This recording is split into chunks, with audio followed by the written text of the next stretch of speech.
2 Februari 2015 pada tanggal hari ini saya akan membahas mengenai review market sederhana. Manakala kita di depan akan merespon atau akan memperhatikan secara seksama pengumuman terhadap data tenaga kerja Amerika Serikat yang akan dikeluarkan pada hari Jumat besok. Kemudian data-data yang keluar untuk minggu ini saya kira lebih tertuju terhadap data-data manufacturing, yaitu pendukung terhadap data tenaga kerja di Amerika Serikat maupun di beberapa negara kawasan. Pertama sekali pada hari Minggu lalu terakhir telah dikeluarkan Flash China Manufacturing dari SBC, atau kita melihat ini juga menjadi patokan untuk melihat seberapa jauh penguatan yang terjadi di manufacturing di China. Memang China cukup menarik dilihat dikarenakan dari beberapa negara utama dunia yang merupakan yang mempunyai tingkat growth yang bagus di atas angka 7%. Pada pengumuman atau rilis berita terakhir bahwa kuartal keempat diumumkan China tetap mengalami growth sebesar 7,3%. Jadi di bawah ekspektasi dari beberapa forecast yang dilaksanakan oleh lembaga yang biasa memforecast masalah growth maupun dari negara itu sendiri. Kemudian kita melihat sini laporan bahwa manufacturing China Flash PMI memang yang terjadi adalah 49,8, diumumkan seperti itu pada bulan Januari. Bulan Desember yang lalu adalah 49,6. Terjadi kenaikan dari laporan manufacturing.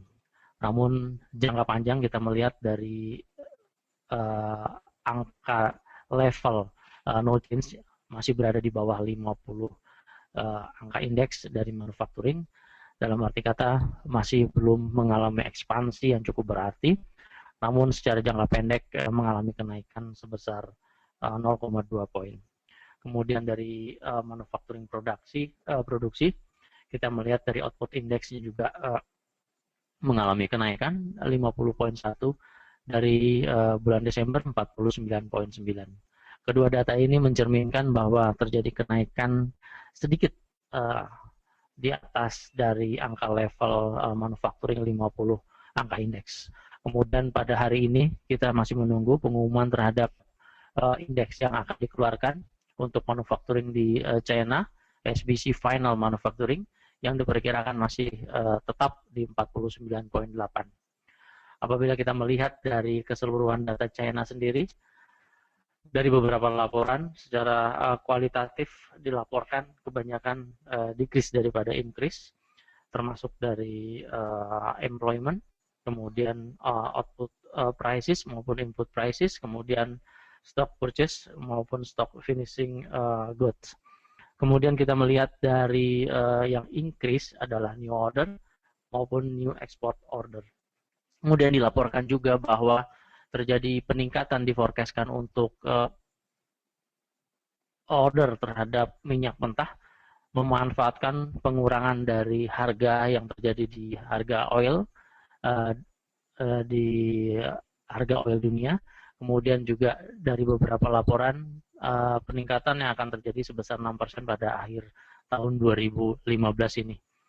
Ini juga yang membantu sepertinya untuk tetap bahwa China mengalami pertumbuhan di atas 7%, namun masih berat melangkah melampaui dari forecast atau melampaui dari pertumbuhan yang terjadi pada tahun 2014 yang lalu sebesar kuartal keempat, yaitu 7,3%. Kemudian respon yang terjadi untuk hari ini, saya lihat sepintas tadi Hang Seng yang merupakan pergerakan stok yang berada di Hong Kong sedikit banyak terpengaruh dari laporan yang negatif yang tetap pada hari ini pada pembukaan. Nanti kita lihat detailnya secara teknikal. Nah, ini dia growth rate yang terjadi di China, 7,3% tetap pada kuartal keempat tahun 2014 tetap menjadi 7,3%. Dibandingkan dengan kuartal kedua maupun kuartal pertama Kuartal kedua mempunyai laporan yang cukup bagus sebesar 7,5%, namun menjelang ketiga dan keempat terus mengalami penurunan. Kemudian kita melihat dari keseluruhan dari laporan yang terjadi kemarin terakhir, bahwa Amerika Serikat untuk tingkat growth sendiri pada kuartal keempat mengalami penurunan sebesar 2,4%, forecast sebesar 3% tidak tercapai, bahkan 2,5% juga tidak tercapai. Bahkan kita melihat di sini dari beberapa negara G7 yang terlihat hanya UK yang menempati urutan pertama dari tingkat pertumbuhan pada kuartal keempat sebesar 2,6%. Sementara ketiga dipegang oleh Kanada 2,4%. Selanjutnya kita melihat Jerman yang merupakan negara Euro utama yang mempunyai tingkat pertumbuhan yang sangat bagus di negara-negara Euro, hanya mencapai 1,5% pada kuartal keempat.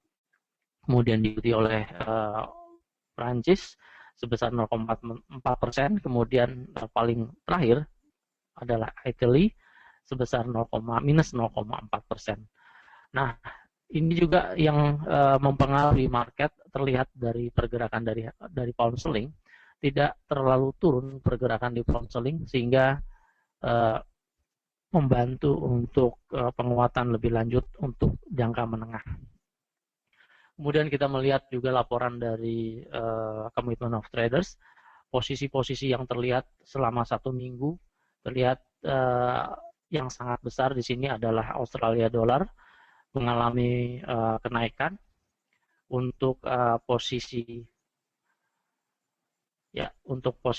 short sebesar 65.000 kontrak. Kemudian kita melihat juga pergerakan yang terjadi selama seminggu penuh. Rekor yang terjadi positif berada di Australia dollar, kemudian juga di yen mempunyai rekor negatif, dalam arti kata pola reversal yang terjadi sebesar minus 13,2 ribu. Kemudian di sini kebanyakan mengambil posisi untuk short di yen. Yennya yang short, berarti dolarnya yang menguat sebesar 91,2 ribu. Kemudian masih tetap sama Euro, kita mengamati masih kebanyakan mengambil posisi short dari laporan Commitment of Traders sebesar 235,2 ribu, dari posisi long yang hanya sedikit sebesar 50,5 ribu. Kemudian juga ini bertambah dari posisi short, sehingga kita dapat mengikuti dari pergerakan jangka menengah maupun panjang, pergerakan dari volume transaksi yang dilaksanakan oleh dari beberapa pelaku pasar yang tercatat di CFTC. Demikian Pak Iksan, singkat mengenai masalah fundamental yang terbaca untuk hari ini. Sementara terlihat komoditi khususnya di minyak mengalami kenaikan, kemudian juga di emas terjadi pergerakan mengarah terhadap resisten.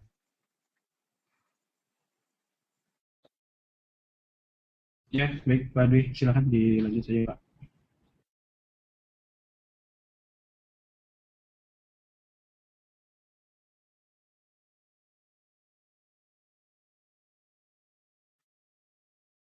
Hang Seng, nah ini Hang Seng, cerminan dari pergerakan sedikit banyak terpengaruh dari Shanghai Composite. Laporan-laporan dengan China, meskipun secara korelasi positif terhadap fundamental juga tidak terlalu dekat, namun harga terlihat juga terpengaruh di sini. Harga mengalami penurunan ditandai dengan pembukaan harga di sini di 24.379, melanjutkan penurunan dari teknikal. Kemudian dari sisi mingguan terlihat juga harga berada di bawah harga mingguan sebesar 24.448. Kemudian saat ini masih berada di bawah tren turun atau masih berada di bawah dari resisten. Masih tetap sama tren yang terjadi untuk data pergerakan yang menjadikan kita harga resisten yang terdekat sebelum mencapai di harga tertinggi resisten untuk tren line di sini, yaitu kisaran 24.622. Kemudian harga hari ini dilaporkan dalam 1 jam terakhir terus mengalami perlawanan untuk bullish tinggal menunggu dari candle penutupan pada bullish candle yang terjadi untuk 1 jam saat ini. Kemudian di Nikkei, kita melihat di Nikkei, ya Nikkei terlihat di sini memasuki posisi di bawah resisten dari triangle formasi untuk symmetrical. Kemudian di sini mendekati harga 50% untuk retrace. Saya menggunakan daily untuk lebih melihat jelas pandangan jangka panjang untuk Nikkei sendiri, di mana dolar yen yang terlihat cukup bergejolak pada harga mingguan kemarin. Kemudian langsung terhadap komoditi, kita melihat pergerakan harga komoditi di minyak mengalami kenaikan yang cukup signifikan kemarin setelah laporan growth yang terjadi sebesar 2,4% di Amerika Serikat. Kemudian juga secara teknikal harga mengalami kenaikan maksimal di angka 48,32. Kemudian faktor-faktor yang menyebabkan kenaikan harga minyak ini saya belum mendapatkan secara pasti, namun terlihat juga secara teknikal pelepasan posisi short terlihat di sini. Kemudian saat ini harga jangka pendek untuk 1 jam mengalami penurunan. 3 candle yang terjadi pada saat harga pembukaan yang terjadi di minyak terus menunjukkan harga penurunan, target untuk jangka pendek di 46,52. Kemudian pergerakan yang terjadi untuk mingguan sendiri, breakout terjadi di 46,46. Kemudian kita menunggu di harga breakout ini, kemudian apabila dia close berada di angka 50% di angka tertinggi maupun terendah dari minggu lalu, kemungkinan juga harga minyak akan terus kembali ke 43,54. Kemudian kita harus mengamati juga faktor dari fundamental utama di minyak mengenai masalah supply maupun masalah produksi. Belum ada laporan yang pasti atau belum ada laporan yang detail mengenai masalah ini. Sehingga kita masih menganggap minyak secara jangka panjang masih mengalami penurunan. Kemudian secara teknikal sendiri harga terus mendekati harga resisten yang telah terjadi. Kemudian ini bisa dikatakan resisten menjadikan support lanjutan apabila close berada di 45,80-an untuk pergerakan harga minyak. Sementara di emas mengalami kenaikan, target untuk terdekatnya di 1289,31. Tren yang terjadi masih mengalami penurunan, menguji tes resisten di wilayah-wilayah resisten di trendline ini. Kemudian target untuk penurunan kita menunggu di harga terendah, yaitu di kisaran 1276. Kemudian di forex,